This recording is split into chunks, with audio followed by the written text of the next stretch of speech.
Today I'm going to go through the process of photographing and editing star trails.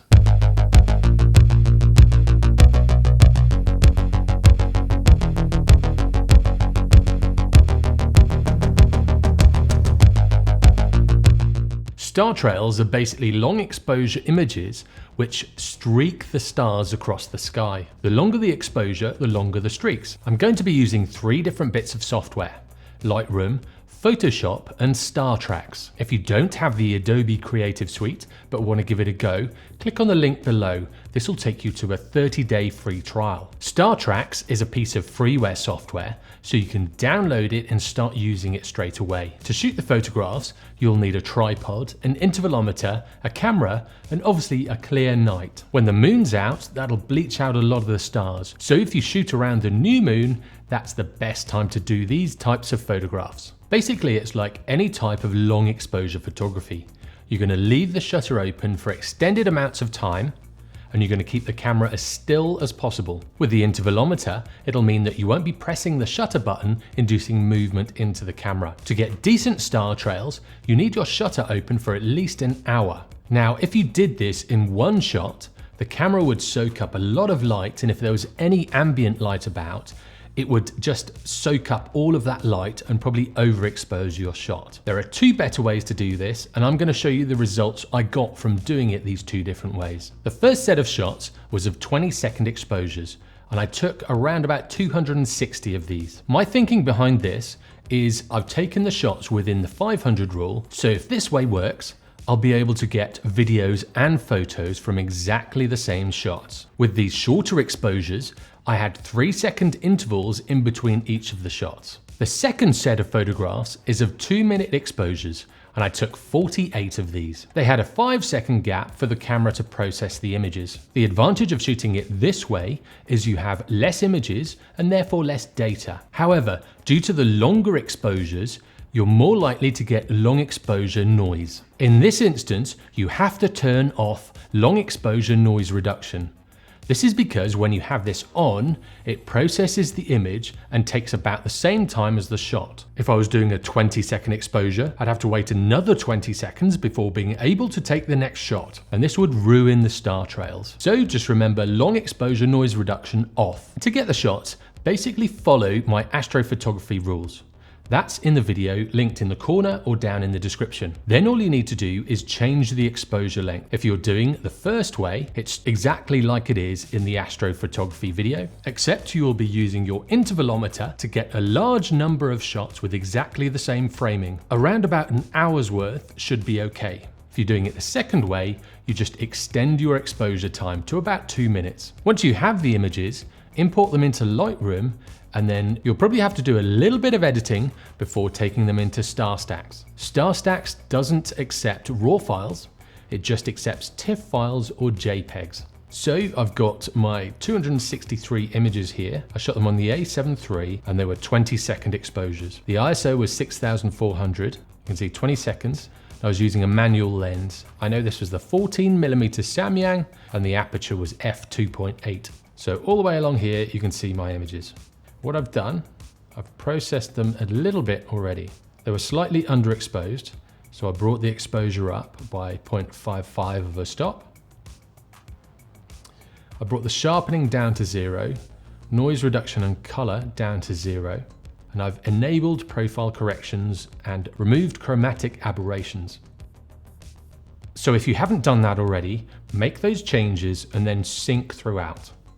And the way to sync is to select all of the images and then come over here, make sure you're in the develop module and come over to sync. Make sure everything's checked and synchronize. Depending on how many images you have, this may take a while, or sometimes it doesn't take long at all. It also depends on your processor speed. So next it's time to export the files. So click on File, Export. In export location, I have choose folder later. I prefer this method. If you don't, you can just put in the details of the folder that you're going to save them to in this bit here. Next, file naming. If you change rename to custom name and sequence, this process only gives you one figure and it won't actually put them in sequential order. So what you need to do is click on Edit, Then up here, take away sequence with one number on, and then down here, choose sequence with a 001 and insert. So you've got custom text, sequence with a number. Done. So now you can see with the example, you'll have 3 numbers. Now it'll put them in a numerical order. I'm going to export the images as JPEG to speed it up. You can export them as TIFFs, but you need a lot of memory and a lot of time. I'm not going to resize the image. I'm going to keep the original size. I'm going to keep sharpen off and then export. Now I'll choose where I'm going to save them. And this is A73 Star Trails. Create. And open. If you've taken lots of shots, this process will take a while. Like this process that I've done where I've taken 260 shots of 20-second exposures. Once Lightroom has processed all the images, next it's time to bring them into Star Stax. So open up Star Stax, and it's a pretty simple bit of software. So I've got all of my images here. So I'll select them all, and I'll drag them to this point where it says drop images here. You can see it's put them all down on this left-hand column. Next, on this other side, you have blending modes, images, and general. So the blending modes, lighten or gap filling works quite well. I tend to have it on gap filling. Gap filling basically means where you've had gaps in between each of the exposures. If they're a little bit longer, you'll actually get gaps in the streaks. So the software will then process these and fill in those gaps. Once the image is processed, you can then work out how much gap filling you want to do. You do have this option of comet mode. I'll show you what this means in a minute. So I have all my images down on the left-hand side. You can see you've got these tabs along the top. The first one is open images. The second one is for dark frames. I'm going to leave those for now. Obviously, I haven't got anything to save at the moment, so this is blanked out. And this next one is processing. Over here, we've got magnify, in and out, and a 1:1 zoom. So I have all of my images. I have gap filling selected. So I'm going to click on blending. Again, this may take a while depending on how many images you have and how big they are. What I found was if you scale your images down, it'll be a lot quicker. If you use the full size frames like I've done here, it'll take a little bit longer, especially as I've got 263 images. As Star Stax processes the image, you can see that it adds to the preview, making the streaks longer and longer. You can actually output an image for each of these stages. Then you can create a video sequence of the streaks getting longer. Once Star Stax has processed the image, there are a few subtle changes you can make before you save the image. The threshold basically shows you where the mask will be, where it'll start filling in the gaps. So you can see if you have the threshold high, you won't have much of a mask at all. You can see some of the lines are green and that's about it. The further you bring it down, the bigger the mask will be. So I like to have it quite high and bring this amount up. If you go to a 1:1 crop, you can see this mask as a green overlay. If you take it off, that disappears. So you can see if I don't have any on at all, because the exposures are relatively short and the gap is really short at 3 seconds, you can't really see them when you're looking at the image as a whole. When you zoom into a 1:1 crop, you can see it as almost made up of little stutters. What I tend to do with this gap filling is bring it up to about 2 when I'm using this process. So now when I zoom in, it's made the lines a little bit fuller. When you get it to where you want it, click on Save File and put it in the folder where you want it to live. Now we have the image in Lightroom, you can see because I used a really wide angle lens, it's produced some quite funky distorted lines. Also, a plane flew through the shot, and the shot does look a little bit busy because down the middle we had the Milky Way and there were 263 exposures, each of 20 seconds. So I shot this one over 1.5 hours in a really dark location. You could see a lot of stars, so the streaks have really filled the sky. I'd give Star Stax another go with just 100 images and then 200 images and maybe 150 images. You want to play around and see which gives you the look that you want. If you like the image that you've processed, that's all there is to it. Now, all I do with this image is tidy it up a little bit. Even though the sky looks quite good in this image, it has produced a very strange pattern along the bottom of the frame. So you can see in this corner, it's produced a kind of a checked pattern. That might have something to do with the amount of shots that I took. You can see all the long exposure noise, and there is a way of getting rid of this. So in taking exposures of 20 to 30 seconds with a gap of 3 seconds, you can get some really interesting looking star trails. So I'm going to try and use this initial set again, but only 150 images, not the 263. I'm also changing the blending mode to lighten, and I've switched on this comet mode just to see how it works. Now I'll process and wait. So now it's processed this new image. Let's see what it's got. If you look at the image, the comet mode has basically tailed off the star trails. So they'll go from the bright head right down to nothing. So it'll fade the stars away. This is quite a different look. It almost looks like there's a huge comet or meteor shower.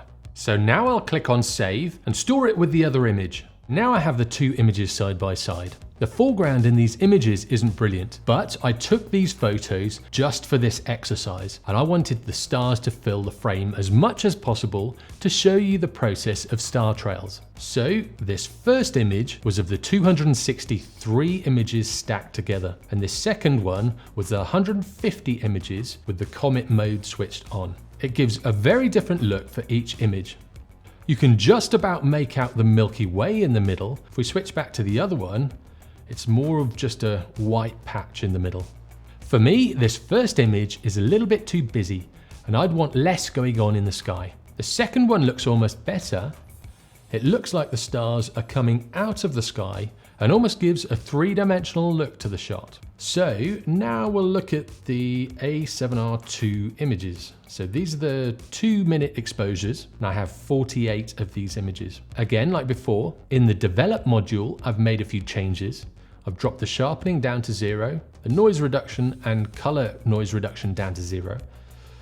I took this with the Zeiss Batis 25mm, and I've enabled profile corrections and removed chromatic aberrations. That's the only changes I've made. Then I'll select them all and sync all of these settings. Once that's done, I'll export these images. So I go to export, and like before, choose folder later. I just like this setting. And then again on custom settings, I want it having 2 zeros before the 1. This is the A7 II Star Trail. Again, I'm going to export to JPEG. I'm not going to resize it, sharpening off, and then export. So I'll put this on my desktop, new folder, A7R2. Create, open. And then you just wait for these to be processed. Next, we're going to open up Star Stax. So you want to clear the images of what you've had before, and then A7R2 and select all of these images. You drag them to this area again. You can see I have my 48 images there. I'm going to take comet mode off, and I'm going to have a gap filling. Then I'll click on process. With this image with the A7R2 and 25mm Batis, I worked out where the North Star is and put it on the top third of the image. As you can see, this is producing a circular pattern around that pivotal point. So with this image, I had slightly longer gaps between the shots. As you move to the edge of the frame, the gaps become more prominent. This is because the stars are moving over a longer distance relative to your camera frame. Obviously in the middle of that rotational point, they don't move too much when it comes to the frame of your camera. Towards the edges of the frame, they'll move a lot more. And this is similar to where you have a bicycle wheel. The center point doesn't move much at all, but the outside moves a lot. Therefore, a 5-second gap between the shots will produce a gap in the streaks. And this is where gap filling comes into play. So if we look at them there, and then we bring it up a little bit, you can see it's starting to fill the gaps. So we'll put the threshold on so we can see what it's going to affect. I'm going to bring it up a fair bit more. Take the threshold off. And look at the whole image. That seems okay. Once you're happy with it, it's time to export it. So again, click on Save As. 8792. And while I'm here, I'm going to set it to comet mode, just to see how different it looks. What you'll find with the image is if any cars have shot past, because it's blending all the lighter parts of the image, if the foreground has been lit by cars, by your light, by anything, it'll start to build on these images. Once you've done that, bring the images back into Lightroom. So this is the one where I set star trails, and the second one is where I've set the comet setting to on. When you look at each star, it's quite a subtle difference. The comet setting doesn't seem to work too well on the really bright stars, but it does work on the slightly dimmer stars. So you can see these ones down here fade into the distance. Also, looking at these, I should have increased the gap setting. You can just about see gaps in between these on a 1:1 crop. Although when you look at the image as a whole, you can't see this as much. When you have the comet setting set to off, the stars do seem a lot brighter. And it actually affects the foreground as well. So when the comet setting on, the foreground's quite dark. Comet setting off, the foreground is a little bit lighter. This may have something to do with a different blending mode that I used. The final thing to do with these images is to get rid of the long exposure noise. In this shot that I took with the A7R and the 25mm Batis, it was quite warm, so with the longer 2-minute exposures, the long exposure noise was there. So if I zoom in on this, you can see it just down here in the shadows. There's lots of green, red and blue speckles. You can see it up in the sky a little bit as well. So we want to get rid of that. There's a few ways you can get rid of this. One way is to take some dark frames. I forgot to take them on this night, so that's going to be a subject for another video. The other way you can do it is use some of the filters in Photoshop. So if I take this image, right click on it and edit in Photoshop. I'm going to edit with Lightroom adjustments. So once it's opened the image in Photoshop, go to Filter, Noise, Dust and Scratches. When you click on the image, you have the before, and when you let go, that's the after. Now play around with the radius and thresholds. If you take your threshold up to the maximum, it doesn't do anything. If you bring it down to the minimum, it affects the whole image. So I normally have this on about 10, the radius about 2. If you bring the radius up too much, what'll happen is it'll start to smooth out the image and give it that painterly look. So that looks all right to me. We've got rid of most of that long exposure noise without losing too much detail on this road and the car streaks. Then I'll save that image. That'll bring it back across. And what Lightroom does is it creates a copy. So this is the edited TIFF file, and this is the normal file. So if I zoom in down here, you can see on the TIFF file, we've still got a few bits of noise, but nowhere near as much as that normal one. And the last thing to do is just edit your image.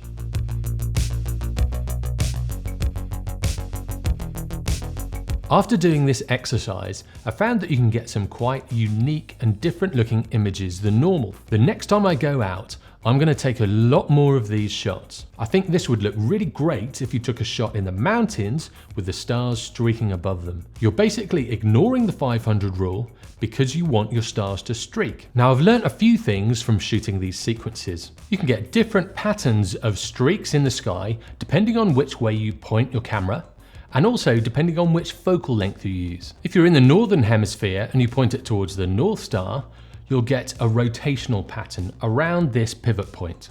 If you point it in other directions, you can get some interesting looking patterns. Wider lenses seem to distort and bend the streaks, whereas longer focal lengths produce slightly straighter lines.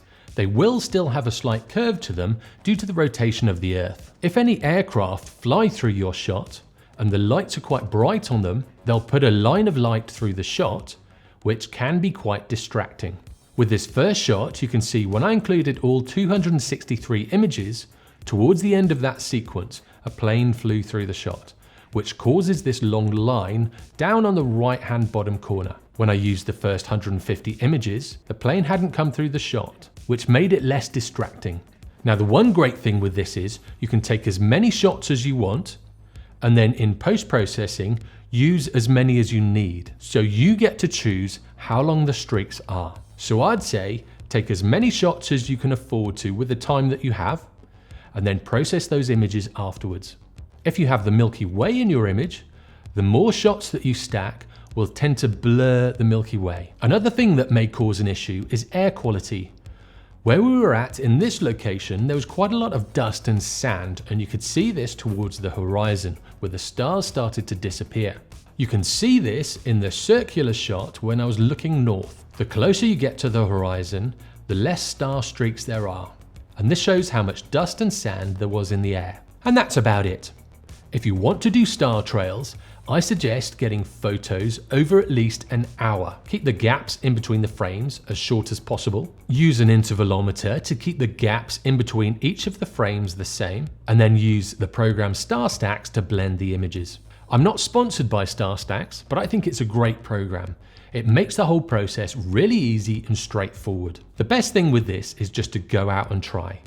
Take a sequence and bring it back into your computer and use Star Stax to blend all of the shots together. Once you've taken a few different sequences, you'll learn what works best and what you like. Ultimately, it's up to you how you compose your shot and how you like the stars streaking. As always, if you like what you see, give me a thumbs up. If you didn't, give me a thumbs down. And for weekly tutorials, hints and tips in photography and videography, subscribe and turn on notifications.